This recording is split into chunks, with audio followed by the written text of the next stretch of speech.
Mga kapuso, karong adlaw atong sayron ang bagong pamaagi aron makaangkon og driver's license ug isgutan sab nato ang kaimportante sa kining ginatawag nga defensive driving aron makalikay sa aksidente. Pinaagi sa atong makauban ang Regional Director sa Land Transportation Office Region 10, si Delson Manaloto. Director Manaloto, mayong buntag og dayon sa At Home with GMA Regional TV. Kamusta, sir?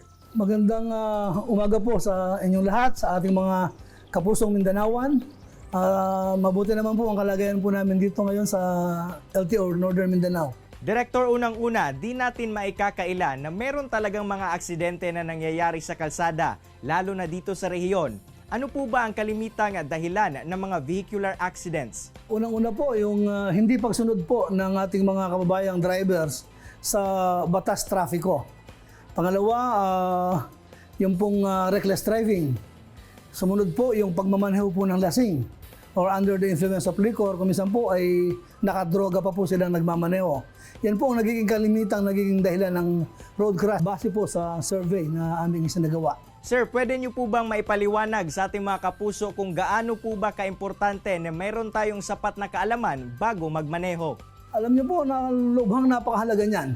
Kung ang isa pong driver ay natuto ng mga batas trapiko, napag-aralan niya yung mga umiiral na batas trapiko dito sa ating bansa at naturuan siya kung paano magmaneho, dumaan siya sa isang formal na pag-aaral, maiwasan po natin ang aksidente. Sa ating tanggapan ngayon, sir, may bago na tayong patakaran na ipinapatupad sa pagkuha ng lisensya at isa sa mga requirements ang mandatory driving course. Ano po ba ang saklaw ng bagong prosesong ito?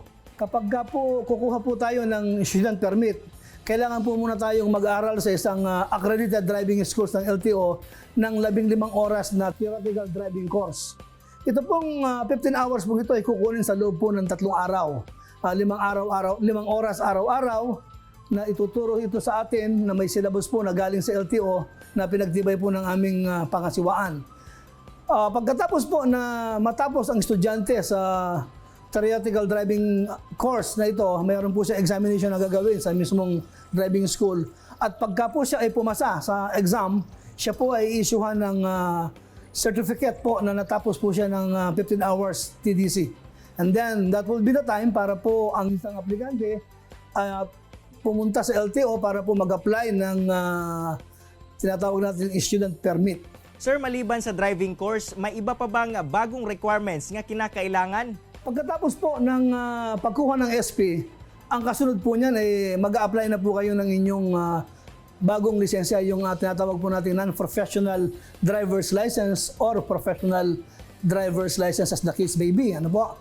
Kapag po kukuha na kayo ng bagong lisensya, whether non-prof or professional, kailangan nyo rin pong dumaan sa driving school para po mag-aral ng practical driving course. Ito na po yung actual na pagmamaneho ng sasakyan na gamit nyo na po ang sasakyan na galing po sa mga accredited driving schools. Meron po kasi kaming mga accredited driving instructors na kung saan sila ang mag-aalalay sa inyo, magtuturo kung paano kayo magmaneho. 8 oras po yan at kung base sa assessment po ng aming mga accredited practical driving instructors ay kaya nyo nang magmaneho sa daan, pwede na kayo magkaroon ng lisensya, then they will issue a certification na dumaan po kayo sa isang formal na practical driving course. Yan po ang kailangan nyong dalhin sa LTO para po makapag-apply kayo ng bagong lisensya. Pero hindi po nangangahulugan na kapag nabigyan na kayo ng certificate ng accredited driving schools namin, automatic na kayong ma-issuehan ng lisensya. Hindi po. Kailangan din po kayong dumaan sa isang written examination sa LTO. Kailangan maipasa niyo po yung exam. Pagka naipasa niyo yung exam, meron din pong validation kung talagang natuto kayong magmaneho, magkakaroon din po ng practical driving examination sa loob po ng LTO. Pag naipasa po niyo yung dalawa na yan sa LTO, then mabibigyan po kayo o ma-issuehan po kayo ng non-prop or professional driver's license pagka po nakumpleto lahat ng mga requirements o documentary requirements. Sir, sa tingin niyo po, paano po masusolusyonan ng pagpapasailalim sa mga kukuha ng lisensya sa driving course ang mga aksidente? Ganito po yan. Ang pag-aaral po sa mga accredited driving schools ay formal na edukasyon na kung saan ituturo sa atin una yung mga batas trapiko. Pangalawa, yung mga mga palatuntunan kung paano kailangan magmaneho. Ituturo po din dyan ang mga bahagi ng sasakyan. Ano po? Kung paano natin i-operate ang sasakyan. At ituturo sa atin dyan ang defensive driving. Sa tatlong araw na pag-aaral pong yan, matututunan natin ang lahat ng bagay para makaiwas po tayo sa aksidente.